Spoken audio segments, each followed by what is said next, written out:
Hello.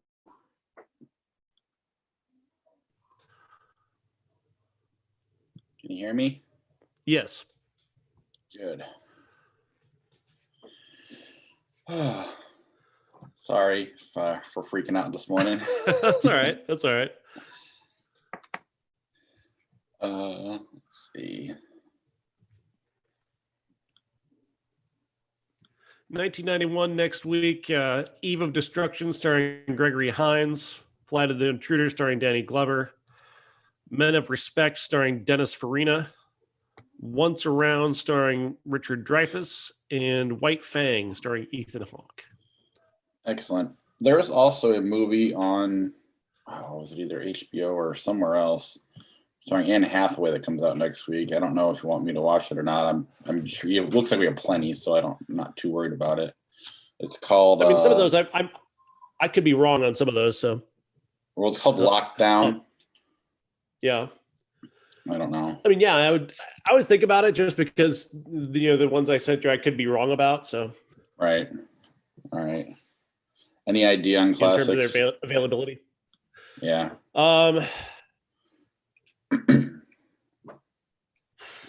Not yet. All right, that's fine. Those 91 movies are inspiring. That's for sure. No. Yeah, and what's One Night in Miami about? It's about a meeting between Muhammad Ali, Malcolm X, Sam Cooke, and Jim Brown in 1963. That's cool. Yeah, it was directed by Regina King. I don't know what kind of classic you make out of that. That's very original. I mean, I'm sure it's true. Is it a true story? I think so. Yeah. Yeah. All right, we can. If something pops up mid-show, let me know and I'll write it down. All right. Are we doing I Spit in Your Grave as well, or it's up to you? Yeah, I'm all for it. That's fine. All right. Is your sister popping on still, or? She should be. Yeah, I just have to text her to tell her when we're going to start it. All right. Let's see. My battery looks okay. We're already streaming live. So I got Soul, Stars Fell in Alabama, I Blame Society, Shadow in the Cloud, Absence of Malice, Not Without My Daughter, Lionheart, Ski School.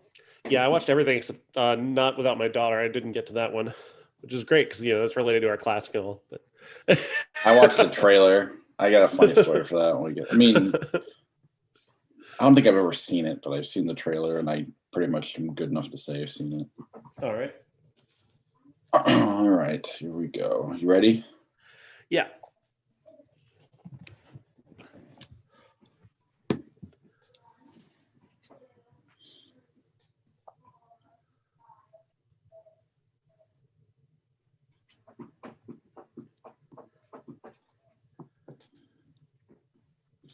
Welcome to the Everyone's a Critic movie review podcast. I'm your co-host, Bob Zarrell. With me, as always, is professional film critic Sean Patrick.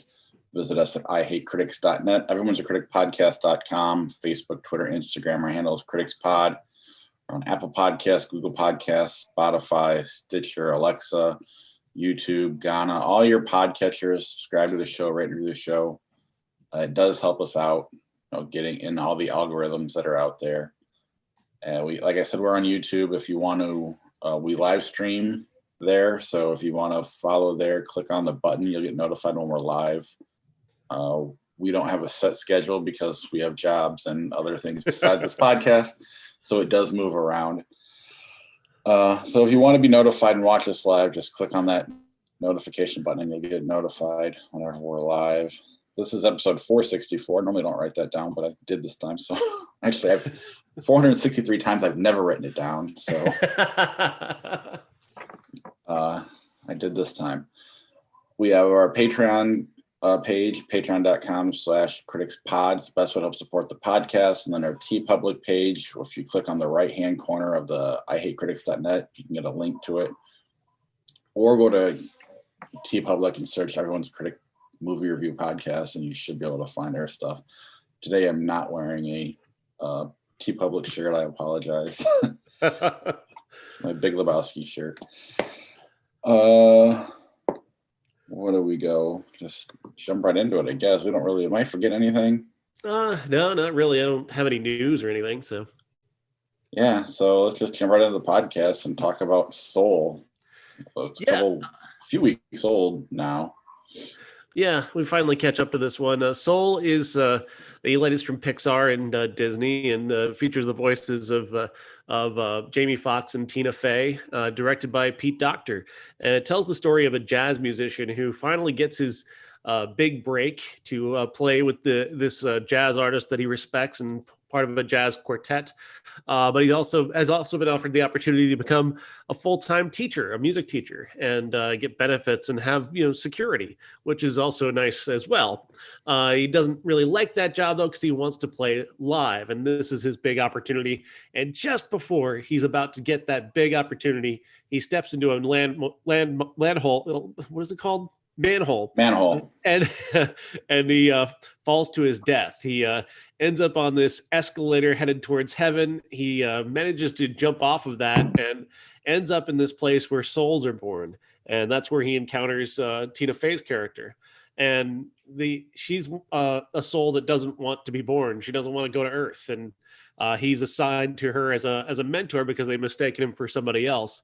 And he shows her what life is about, and she shows him how to get back to his body and potentially get back to Earth. And it's all about learning how to respect life and respect what's good about your life, and respect what's good about life in general. And that's really what's so moving and inspiring about this movie. On top of the fantastic animation, this is a gorgeous movie, just absolutely beautiful film. And then you don't expect Jamie Foxx and Tina Fey to have chemistry, but they do. They've got a really good chemistry together. They've got a good, solid relationship. I think a lot of that has to do with a really great script that's very smart and well thought out. It's got good gags to it, some clever twists and turns, and I really enjoyed Soul a lot. And I'd heard that some people say that this is lesser Pixar. I completely disagree. I think this is one of the top tier Pixar. I think this is classic, Pete Docter Pixar. Is it possible because it was streaming? I don't know that's why they called it lesser Pixar, just because of the reputation of not being in theaters, or did it go to theaters? Or I don't know that it went. I don't know if it went to theaters or not. I don't think it did. I think they went directly to Disney Plus on this one. I think the reputation just comes from comparisons to Inside Out, because it has a similar theme about identity and about life and so on. And I think that's more of the reason why people have said, made that comparison. Plus, it has the same director. Is Inside Out considered lesser Pixar? No. Inside Out is I think, from what I can tell, has been pretty well respected over the years. I'd put this right up there with Inside Out, although I wasn't as a big a fan of it as everybody else was. But yeah, this one I fell asleep. It's not because the movie was bad.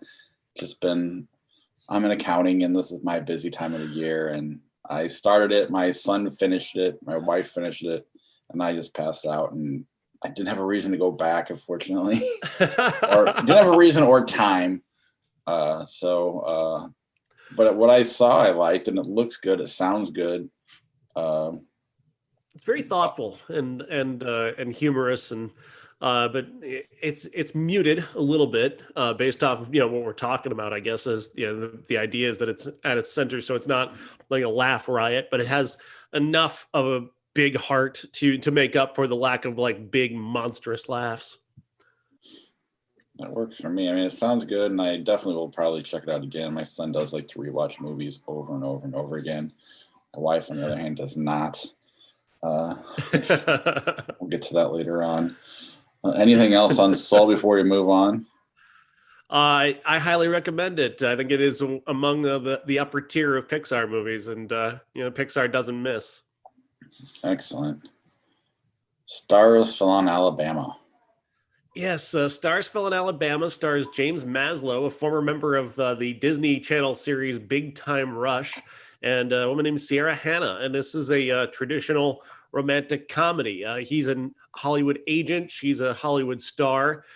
He tells his friends back in his hometown in Alabama that they're dating, and she, for reasons that are all her own, decides that she'll willingly go back to his hometown in Alabama with him to pretend to be his date for a high school reunion. It's not the most original premise, obviously, and but I gotta say there's a good deal of heart to this movie, which surprised me. The cliches of romantic comedies are so desperately overdone and so overly familiar to us all that we become immune to them. That we become like not just immune, but like just ill from watching them. Like it's just so recognizable, you can't help but roll your eyes. The thing you got to do with something like this is you're going to recycle well, and I guess this does recycle very well. She's Sierra Hannah's a really talented actress. She's really good at making you buy into a really dubious premise that she would willingly go along with this plot and pretend to be this guy's girlfriend, and she has her reasons for doing it. The movie's not. The movie has actually, thought about a lot of the things that you would talk about in terms of being plot holes, and she actually really throws herself into this rather dubious plot, and that's at least a slight twist on convention, which would usually have her be, unaware or tricked or talked into it, dragging it, kicking and screaming. This movie doesn't do that, which I was I don't want to say I'm impressed by, but at least I was happy with that it didn't do that. It's just charming enough, I would say, is the best possible way I could put it. I found this movie just charming enough that it worked. I skipped this one because I thought it looked shitty. That and it was a little bit more expensive being a new release, so which is fine, nothing wrong with it. I'm glad to hear it's not as bad as I thought.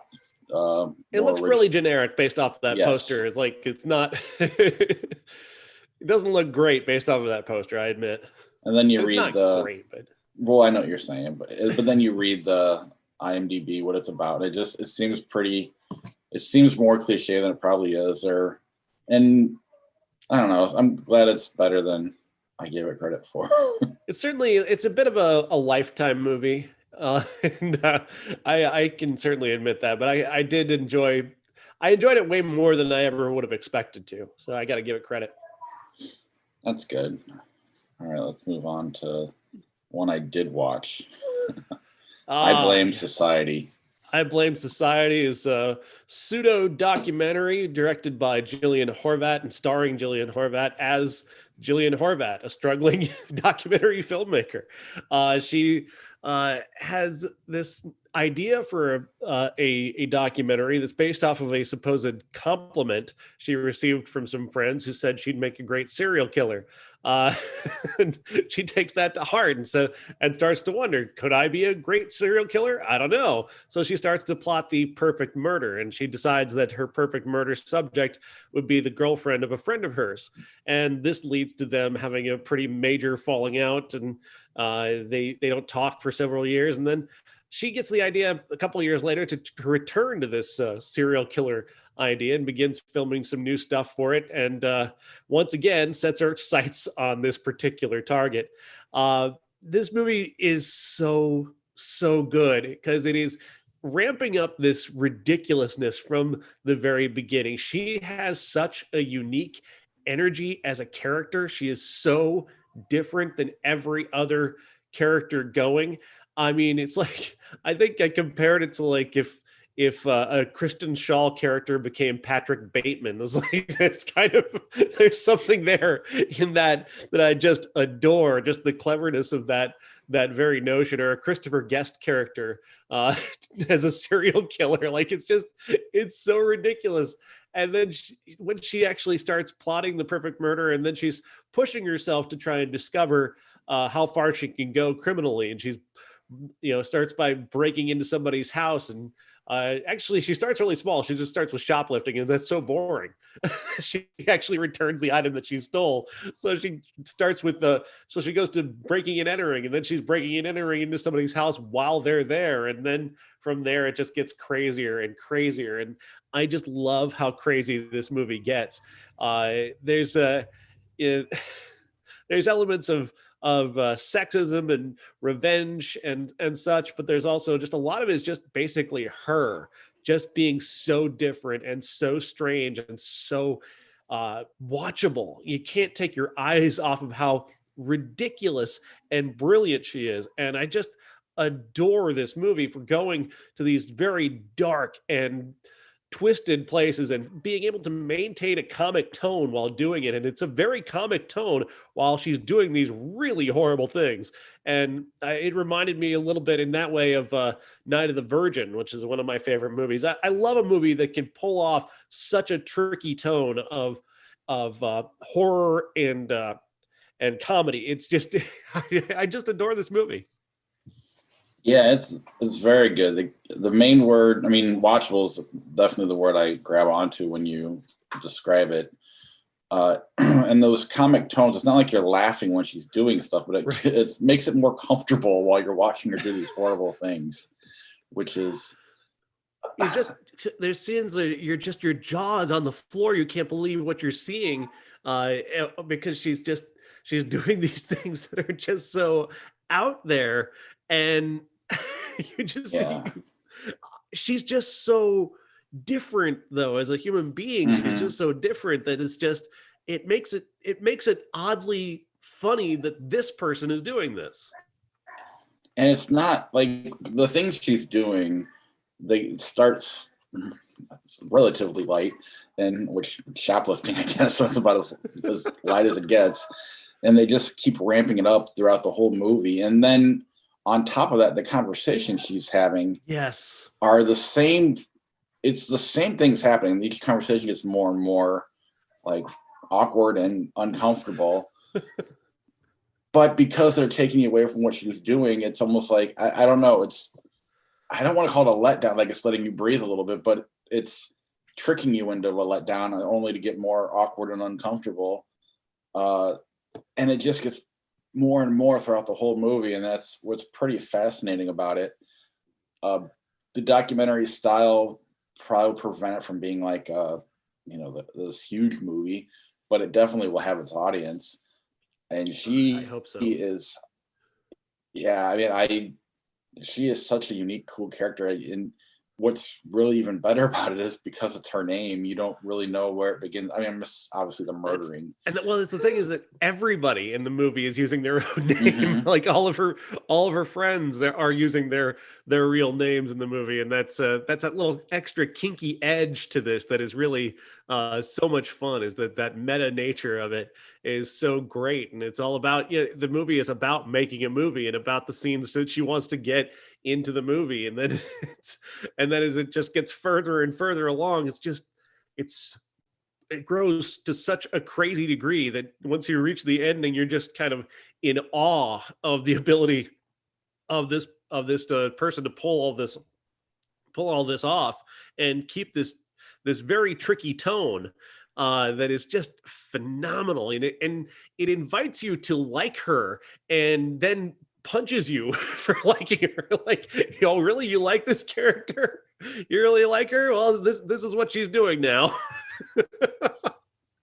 Yeah, for me it was more, I get what you're saying. It was more just like, I never got into that much where I was like liked her, but I was definitely watching and I couldn't like take my eyes off of her. But I understand what you're saying. And like there's scenes where she's like framing shots before she does things, which is just, it's creepy. When last week when we were doing our best of, I had Henry Portrait of a Serial Killer, and there's for the 1990 year, and there's things where they do that are really, when they do it in that movie, it's terrifying. I hear the way that comic tone gives you just enough ease to watch it and still be disturbed by it, but able to keep your eyes on the screen. And even like as soon as she starts breaking and entering, at that point, there's this level of tension that if it ended it with that's as bad as it got, or maybe she broke in when people were there and that's as bad as it got, it'd still be a pretty terrifying, uncomfortable movie, and it keeps going. But it's definitely worth checking out. Right now, it's I watched it via some online theater. Hopefully, it's available to everybody else soon.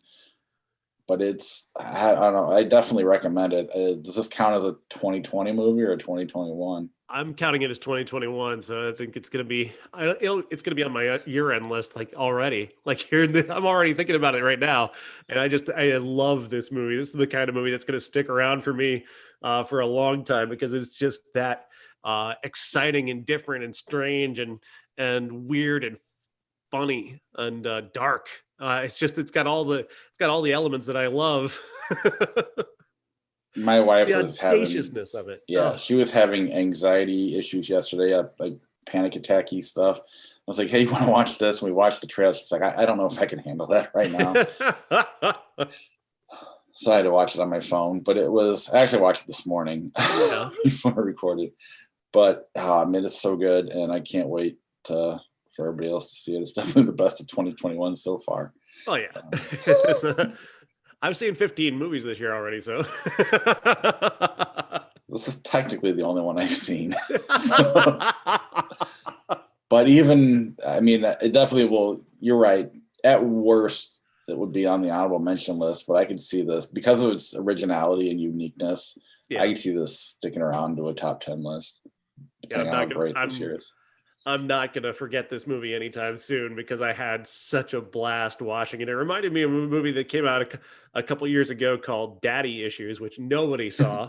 But I still think that movie is goddamn brilliant just because it's so weird and kinky and strange. And that's definitely, this movie is weird and kinky and strange. And you've got to be on its wavelength to be with this movie, and I definitely was. It's just right up my alley in terms of that because you get tired, and I know a lot of it has to do with being tired of just mainstream plots and overly familiar stuff.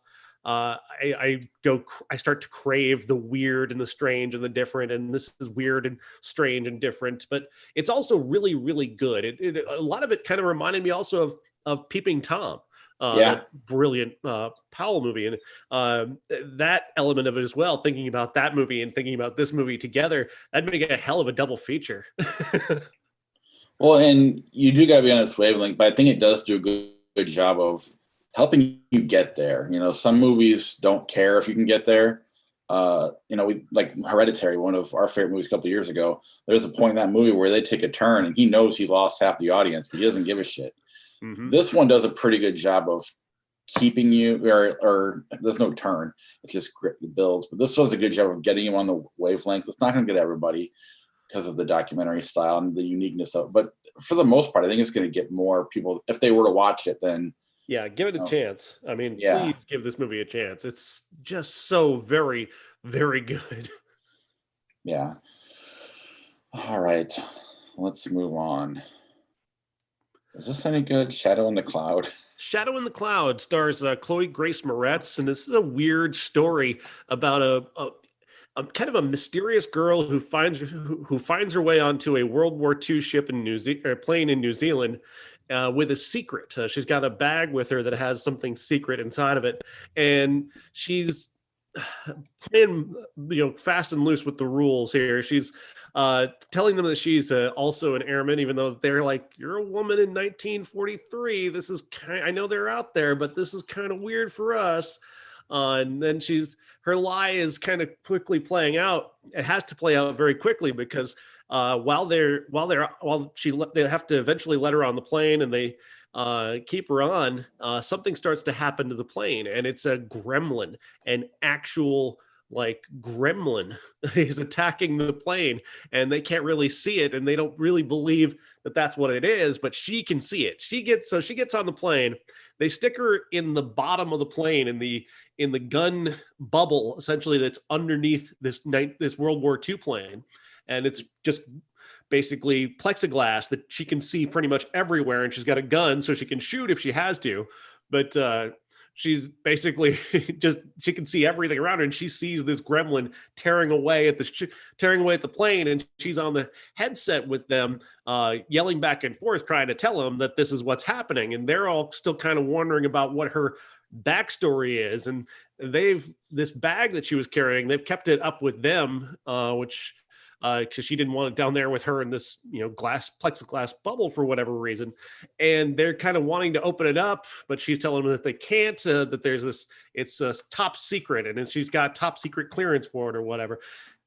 The amazing thing about this is that Chloe Grace Moretz is doing all this, and she's basically alone for 80% of the movie in this bubble. And it's just her and basically you can kind of see the gremlin every now and again pop up, and then it's her dealing with the crew and having this conversation where her lie continues to have to evolve and change and become something else in order to try and keep them at bay. And then you've got the gremlin who is sabotaging the plane all the while, and it's really exciting and really smart. And I was surprised that so many people kind of reviewed this negatively, because Chloe Grace Moretz is really, really great in this. And the acting challenge that she pulls off of being just alone in this one spot in the plane for so long is amazing. It's just, it's a really, an acting trick that not many people could pull off, to be that compelling by yourself and just with the dialogue and some action and in this one spot. It's really good. I really enjoyed this a lot, and it's got some really great catharsis at the end. The ending is very clever. Yeah, I really dig this movie, actually. You've kind of sold me on it. It's $20 right now to rent, so I didn't. But when I'm trying to find pictures to, what we're doing on YouTube where you can see what we were talking about, there was a lot of like screenshots of her looking really stupid. So I don't know if people were just, because, it sounds like a movie where she's scared and, reacting and, I don't know. And I don't think that's fair to, this type of performance and what she's doing. And I don't know if that plays a role in it or not. The fact that it's January and they just automatically dismiss it. But it definitely sounds interesting. I think the January thing does play a role. January's got the worst reputation for movie releases, and this got released in theaters in January. So that's obviously, it was the first movie of the year. It was actually released over the New Year's weekend, which is unique. Not many filmmakers want to do that. Not many movie studios want to put movies out on the first day of the year, but they did. And I don't know how well it did, but I'd never heard of this movie until you told me we were going to review it. But no, I'm definitely on board now. I want to give it a shot when it's a little bit cheaper. And I probably would have gone to the theater to see it this weekend if it was no COVID going on. A few more months. We're almost there. Yes. You picked a good year not to have to drive up my driveway either. That first snow was so wet. While I'm plowing it, it froze. So it was like one little tiny lane. There's no way. Like, thank God I have 4-wheel drive, or there's no 2-wheel drive cars getting up that driveway right now. So no DoorDash for me. Let's see. Let me hit the fun button. Oh, there was one thing back to I Blame Society. This is just more me making fun of you as a joke. I took your review and took a screenshot of it. Yeah. You'd compared it to a Christopher Guest character played by Christian Shaw. Yeah. Meets Ted Bundy instead of Patrick Bateman. And then this is totally out of context. So this is just fun to it says Ted Bundy, a cold-blooded but quirky killer whose knack for criminal behavior has a childlike glee that is darkly hilarious and deeply disturbing. I cut all the other stuff out, but it's a great little. I was going to text it to you, and then I forgot. And I just happened to remember when you said when you were comparing it. Anyway, let's move on to the classic. Absence of Malice stars Paul Newman and Sally Field. Sorry, did you stop me? I don't. You probably can't hear the music, but I was playing the. Oh no! So go ahead. Oh, sorry. You're back. Though. Absence of Malice stars Sally Field and Paul Newman in the story of a man who has some mafia ties in his history. His father was essentially a gangster, and he becomes a suspect, or at least a person of interest, in the disappearance of a union head in Florida in 1980. He becomes part of the case when Sally Field, as a reporter, discovers that the Department of Justice task force looking into the murder begin to look into him, and she finds out about it. She finds out about it because they want her to. They want her to find out about it and write about it to put some pressure on this guy to speak to them and give them information, because they figure he must know something considering his ties in the past with his father. Turns out he has no interest in this. He has no mob ties anymore other than being related to them, but he's really a legit guy who runs a legit business. And yeah, that's basically it. He just claims that this newspaper is out to, destroy his life, and he wants to know why, and he wants to know why the Department of Justice is after him, which is pretty obvious why that is. I gotta say, I was disappointed in this movie again, and I'm gonna start coming off like I hate Paul Newman. I don't. But I don't understand what Sidney Pollack was going for with this. I don't understand what he was trying to do with Paul Newman's characterization. Paul Newman's character acts so suspicious throughout the entire movie. Like, here he is trying to prove that he's an innocent man who's been wrongfully accused and is being wrongfully drawn into this murder plot. And he just acts as suspiciously as possible. Like, he's just a total jerk to everybody. And I get it. He's upset that he got dragged into this, but never at any point does he actually want to say, no, I didn't do it. I mean, I guess he kind of does, but he's such a jerk about it the whole time. He doesn't seem like he's at all concerned about being the subject of a murder case. He's just kind of annoyed, and he just wants to get back to doing his job. And Sally Field, on the other hand, is one of the worst reporters ever in a movie. She's going to have sex with this guy like right off the bat. Like, she's really ready. She's DTF. I know, again, it's Paul Newman, I understand, but she's just, that's the ethical lines that she's already ready to cross right away just totally put me off. I've managed to go, several years in a decade, I would say, in journalism without having sex with anybody I'm reporting on. It's not that hard, actually, it turns out. This movie is not bad. I mean, obviously everybody involved is incredibly talented, and Sidney Pollack is a very good director, but I think maybe it's just the changing times, or I don't know. There's something about this that the characterization of Paul Newman's character just didn't make any sense to me. At no point does he just stop acting so suspicious, dude. Just stop being so suspicious. He's always like really creepy, kind of. He's always kind of, I know he's going to be standoffish and angry. I understand that. But then he starts enacting this plot to get revenge on people without killing them. And is this really, is this easier than just saying, I didn't do it? Yeah. I'm of two minds. In 1981, I'm sure this was great.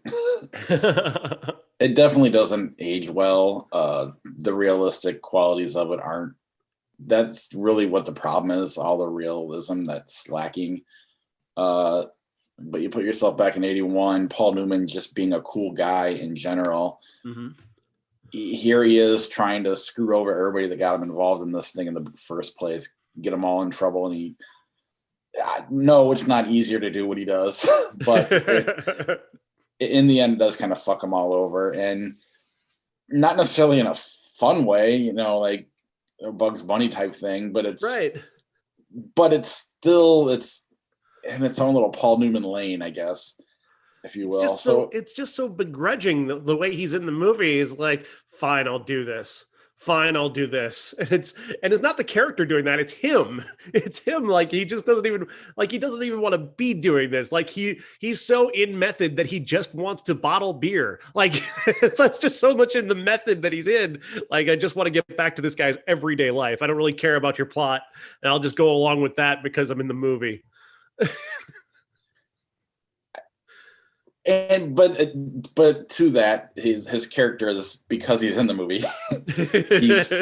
Yes, that's what he wants to do, everyday life, and they've drawn him into this. I guess he's related to gangsters, or his father was somehow a gangster. Yeah, or affiliated at worst.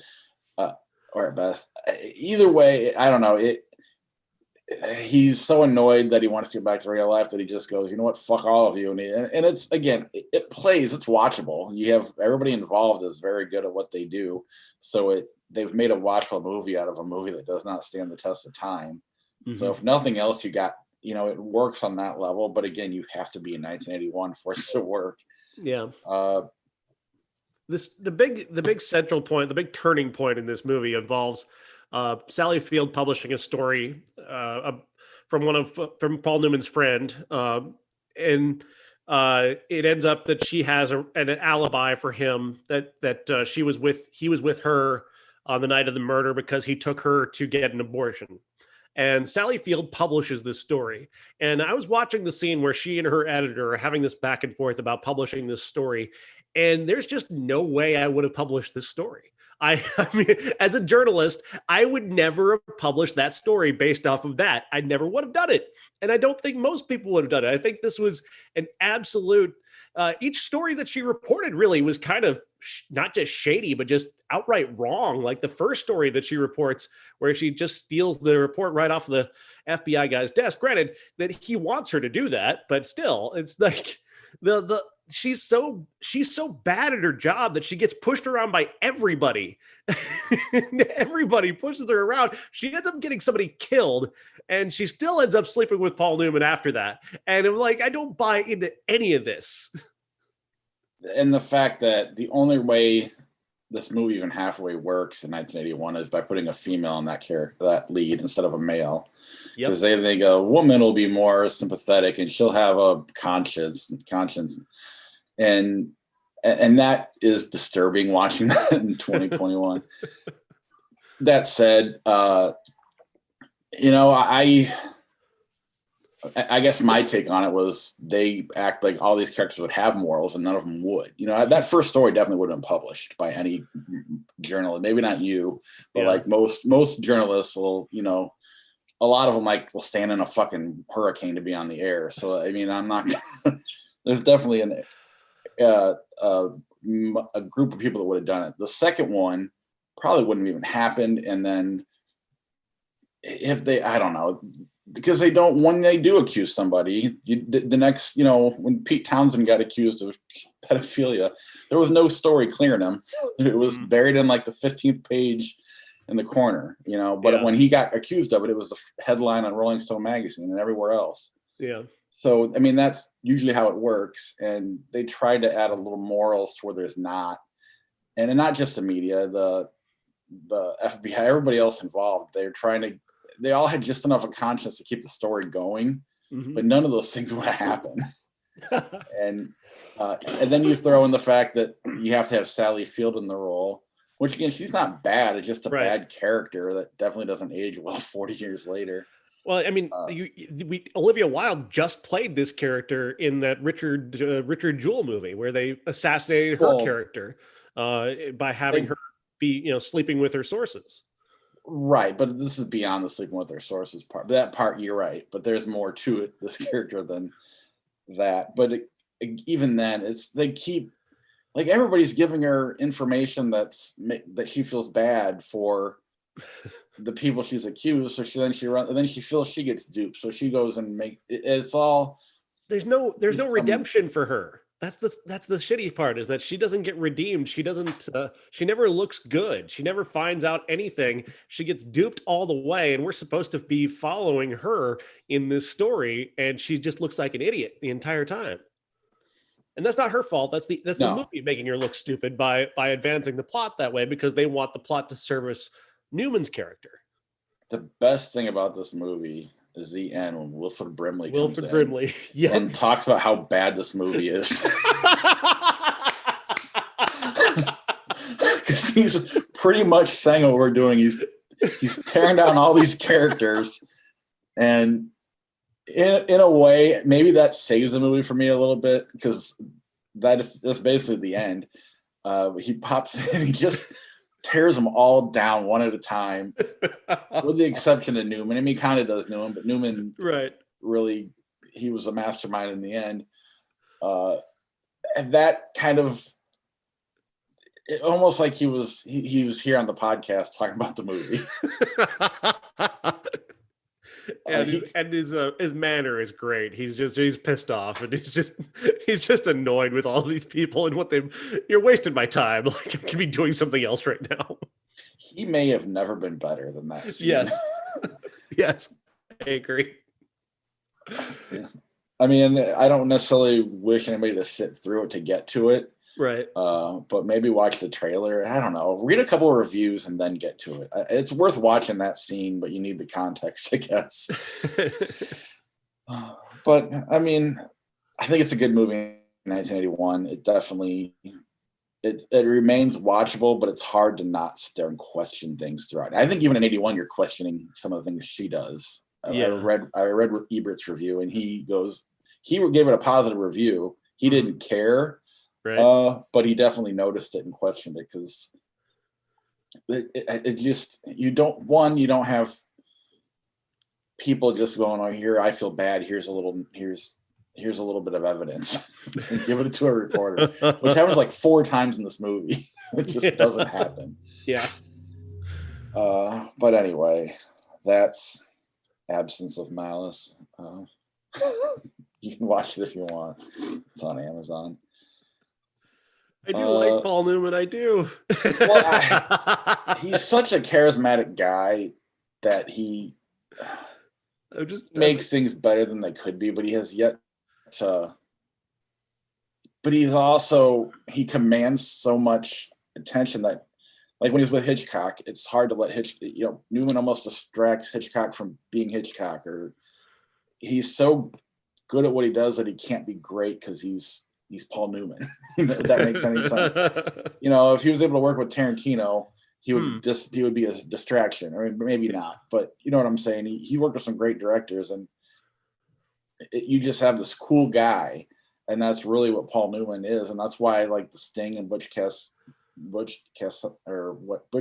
and The Sundance Kid, are considered as better movies of Verdict. He's just a cool guy, and it's distracting from the filmmaking. But he is likable. I think you need to see HUD. I think that's the movie that I think people have talked about the most as his best movie, and I've never seen it. I've never seen it, but I know we've done Cool Hand Luke. That's always one I've heard as his best. But again, it's just him being cool for 3 hours. It is. And then a Lifetime original, Not Without My Daughter. Came out this week 30 years ago. Yes. I mean, interesting premise. A woman who's married to an Iranian man at the time of the fall of the Shah, and she's got to try and get out of the country and escape from her abusive husband, played by Alfred Molina. And it's very dramatic. And she's trying to leave the country with a child that is, Iranian born. And obviously that's not going to be very easy for an American woman to do. And that's the crux of the story here, and it's very dramatic notion. And Sally Field is quite good at that. Yeah, I showed my wife the trailer, and I showed my daughter it as well, because this trailer played over and over again when it came out.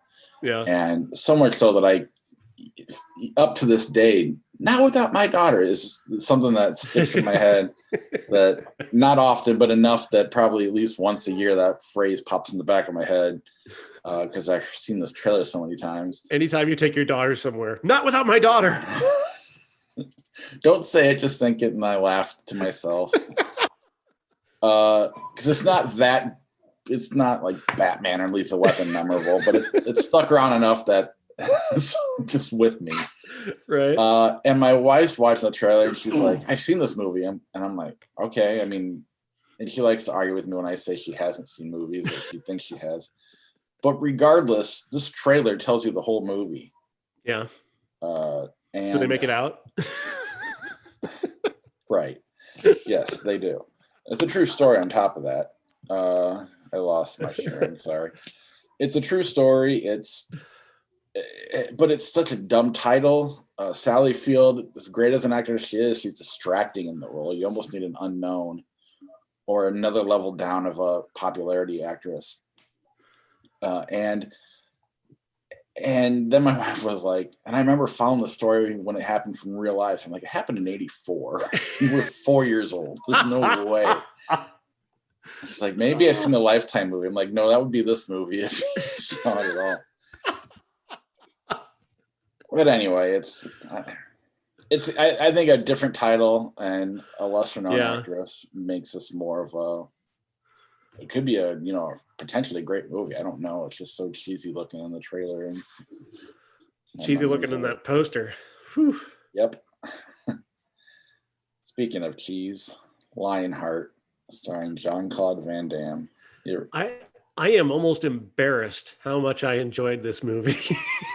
Not like Ninja Turtles good, but like this movie, there's something weirdly, amazingly wholesome about this movie that I just adore. It's so weird. So the premise is that Van Damme is a prisoner of the French Foreign Legion for reasons. His brother is into drugs. His brother's in Los Angeles, and his brother gets burned alive by drug dealers, and he has to escape from the French Foreign Legion and make his way to Los Angeles to get to see his brother one last time before he dies. And along the way, to get there, he gets on a ship to New York. Then has to get from New York to Los Angeles. He discovers this underground fighting thing that's happening, essentially bum fights. And he gets involved in this guy kind of adopts him and becomes his manager. And all along the way, Van Damme is just very sweet and kind. And then he kicks people's ass, and then he's sweet and kind again. And he's this way throughout the entire movie. Anytime something is happening, he's just the sweetest person. And then he's able to harm people desperately with his hands. And he gets into these series of bum fights with an ever-escalating amount of money being paid by rich people who have this underground fighting league that goes essentially nationwide. And he's able to fight his way from New York to Los Angeles to see his brother. But his brother's dead when he gets there. And then he's got to deal with the French Foreign Legion guys who are still chasing him. And then he's involved with this gangster woman who wants to sleep with him, who he just totally rejects out of hand, no matter what she does. And again, there's this weird sort of wholesomeness to him that is just really appealing. I like just he's just so very moral and ethical. He beats the shit out of a guy and then he helps him back up. He beats up a guy at a pool and he's like, the guy's laying unconscious in the pool. So he drags him out, to make sure he doesn't drown. Like, he's a sweet guy. Is this the movie where I think Hot Shots Part 2 parodied it, where they're like sticking their hands in glass and stuff? No, is that another Van Damme? That's Bloodsport. Bloodsport. Okay. It's another fighting ring movie. Yeah, I mean, Van Damme made a lot of the same movies over and over again. I thought they were all fairly watchable and fun-ish, but they started to blend into one another, so I can't necessarily tell the difference. Yeah, no, that's absolutely true. But I got into a text thread with my sister just telling her things about this movie that were just weird. There's a scene early on in one of his early fights where he's watching a fight and two guys are beating the hell out of each other. And one guy punched the other guy and his blood goes all over this woman in the crowd. And the woman does this thing where she touches the blood that's on her chest and then she licks it. And I just about threw up. I almost threw up in that moment. And she's trying to be sexy while she's doing it. Like, she takes the blood and then touches her finger to her tongue and is like, and she's looking at Van Damme like he's supposed to think that's hot. It's like, no, you've got a fucking disease now. No. What are you doing? Did they fuck later on or no? No, she never comes back in the movie. There's also a makeover montage in this movie that is absolutely hilarious. Once Van Damme arrives in Los Angeles, his backer, the female gangster, wants him to look the part, so she buys him a bunch of suits, and they have a rockin' song playing the entire time. So it's a fucking makeover montage in this movie. Funny. Oh yeah, it was entertaining. I was very entertained by this. And then Ski School. I swear to God, this is the same movie we talked about a year ago. And if I'm looking at everything, it feels like it, right? Well, I think it actually is. I think either Wikipedia forgot to delete it off, Everywhere I went said 1990, but it's definitely on Wikipedia. It's 1991. But it's also in the 1991. Well, we don't need to talk about this again. It was disappointing, is all I remember. It wasn't fun enough. The cover is misleading. Well, there are a lot of boobs in the movie. Oh, did you watch it? Oh, then maybe it wasn't. The one last year didn't have any, so maybe it is a different movie. This has a lot of boobs in it. There's a lot of nakedness in this movie. Dean Cameron is the star. Plays the kind of Bugs Bunny character who's always kind of motor mouthing his way in and out of trouble. He's the party starter. Shows up at this swanky place and turns it into a rockin' party, that kind of thing. And he's kind of funny at times, but the bottom line on this is that this is that movie that people watch and go, oh, they couldn't make that movie again today. They couldn't make that movie again. Look, they did there. There's a really homophobic scene. They got a lot of topless women in the movie. They couldn't make that movie today. And I'm like, fuck you. The only reason they can't make this movie today is because it's terrible. This isn't cancel culture. No one's canceling Ski School because it's got boobs. They're canceling it because it's bad. Yeah, I mean, there's nothing wrong with gratuitous nudity whenever he's on board with it. It's nothing. Exactly. Watch your porn at home alone, like you're supposed to. Have you ever seen this movie or the TV show Brockmire? No. Actually, the Lionheart's what made me think of it, but then this is just more that reminds me. Jason from New Mexico, sent me a message the other day. He used to be a listener. He might still be, I don't know. Saying I just watched a show I'd never heard of, and I immediately thought of you. It's about baseball and podcasting. And at one point in it, his producer, he carries his producer into the studio. They're running late. He's covered in blood. And they're like, he got in a car accident, but it wasn't his blood. Blood splattered all over him, and he kept falling in and rolling all over. And the lady was really grossed out by it. And there's a lot of watching porn in it. Or he just hates the internet. I don't know. You should watch it. It's very good. It's on Hulu. All right. Hank Azaria is fantastic in it. Amanda Pete's pretty fun as well. Yeah, I guess that's our show. So, be sure to check us out on Patreon, patreon.com/criticspod to help support the podcast. We will be adding an I Spit on Your Grave bonus episode that will eventually be released to everybody, probably at least a month from now. But you'll get it there early on Patreon. And then our TeePublic page at IHateCritics.net. Click on the TeePublic link and get yourself a shirt or a pillow or a magnet or a coffee mug or whatever you want. I don't have any TeePublic stuff up here other than Cousin Jeff's Hereditary mug. I can't really see the light in my hand. That's awesome. But I'm drinking out one of his other mugs. But yeah, TeePublic, search Everyone's a Critic podcast, movie review podcast, and you'll find our stuff. I can throw up some flick chart real quick if you'd like. Sure. If I can find it. Sorry. There we go. All right. Indiana Jones and the Temple of Doom, Mission to Mars. Indiana Jones. Sure. The Hateful Eight, The Craft. The Hateful Eight. Bicentennial Man, Old Boy. Old Boy. U571, I Love You Man. I Love You Man. Godzilla 1998, Saw 2. Saw 2. 101 Dalmatians, 1996, Chasing Amy. Chasing Amy. At some point we'll find one to disagree on. Vera Drake, Jurassic Park. Jurassic Park. Top Gun, Mary Poppins. Mary Poppins. Creed. Parenthood, Drive. Drive. The A-Team, The Abyss. The Abyss. The Muppets Take Manhattan, Pocahontas. Muppets. I don't have an opinion. So. super bad Euro Trip. Super bad. I have a real soft spot for Euro Trip, though. Yeah. Hugo, Star Wars Episode 2, Attack of the Clones. Hugo. Scream 2, Pulp Fiction. Pulp Fiction, yeah. Gandhi, I Love You, Beth Cooper. Pulp Fiction are 30-second favorite.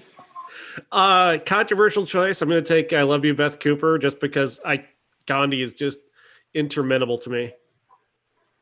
I've never seen it. Don't really want to. Nowhere Boys. Nowhere Boys. No idea what that is.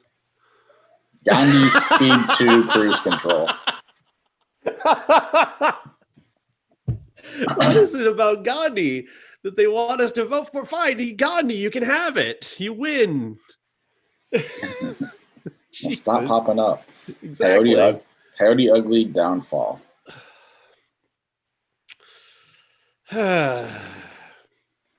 Memes or Piper Perabo? That's the question.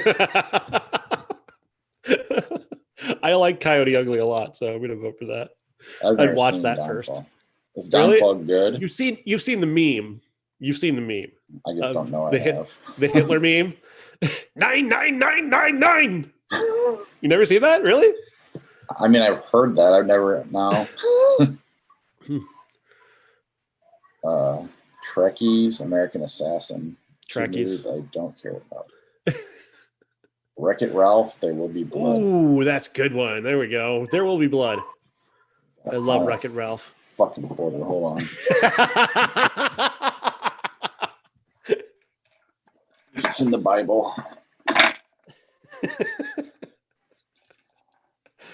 Not everything has made its way upstairs yet, so I got it here somewhere. Yeah. Okay. Mug. Nope, not that one.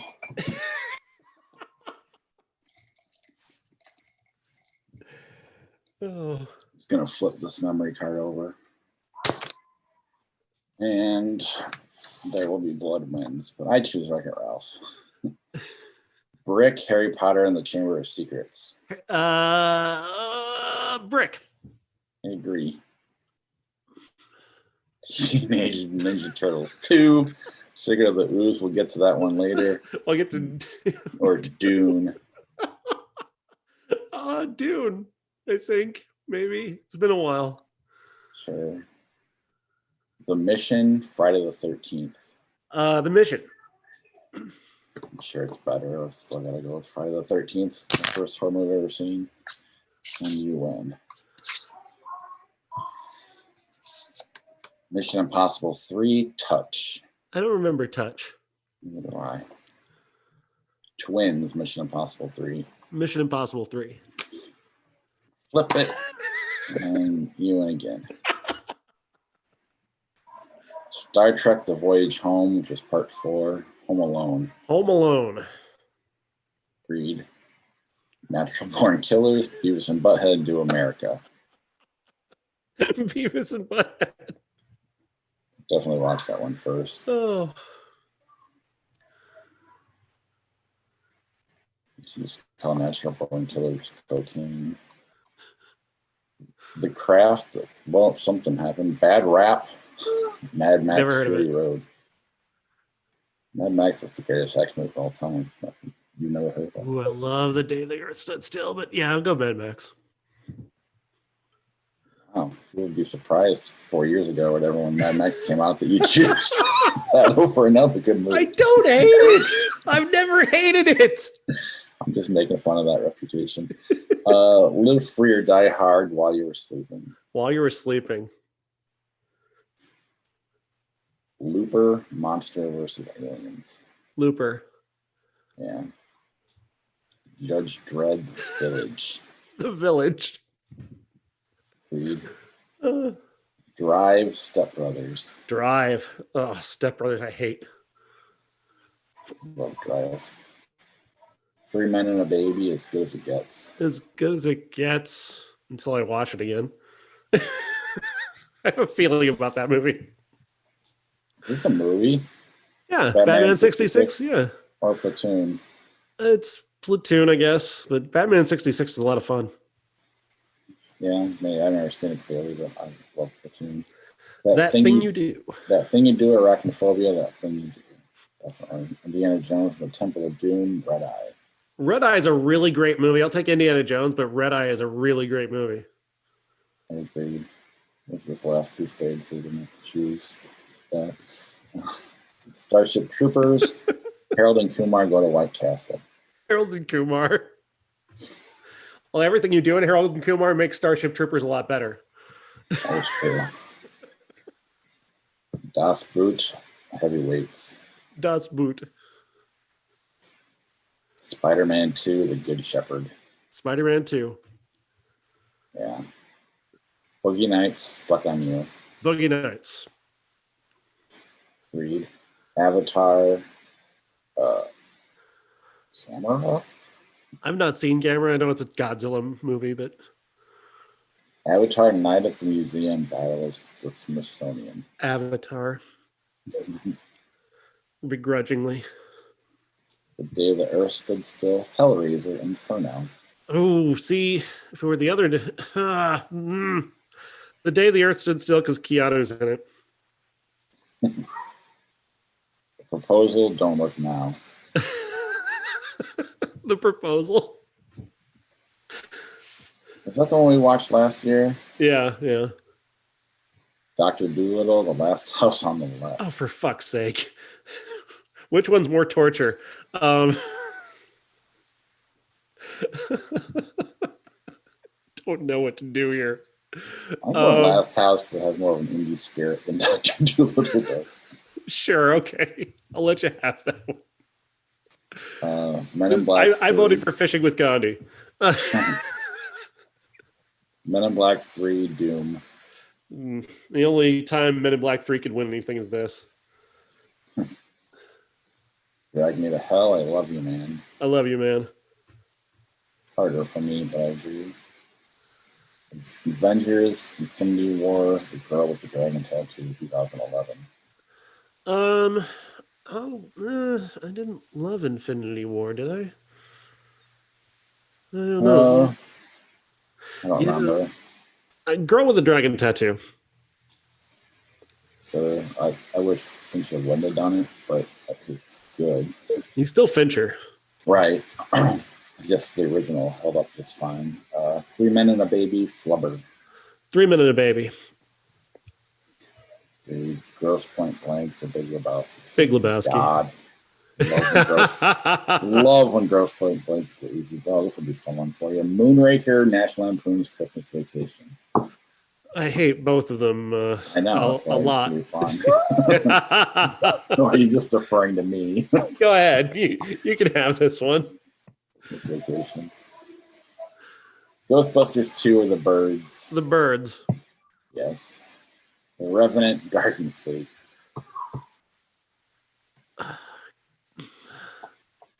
I would watch Garden State. I don't want to watch Revenant ever again.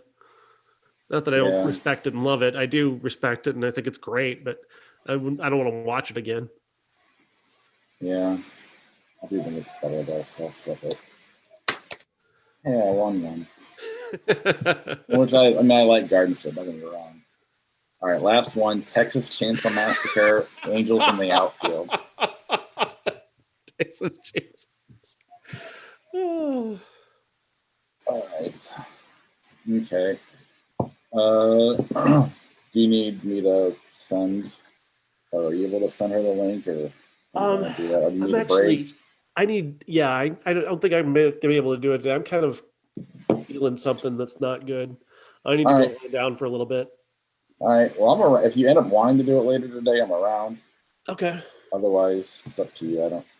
Whatever. I can do it anytime, really. I should slow down from work, so. Okay. All right. I hope you feel better. Thanks, man. Talk to you later. Bye. Bye.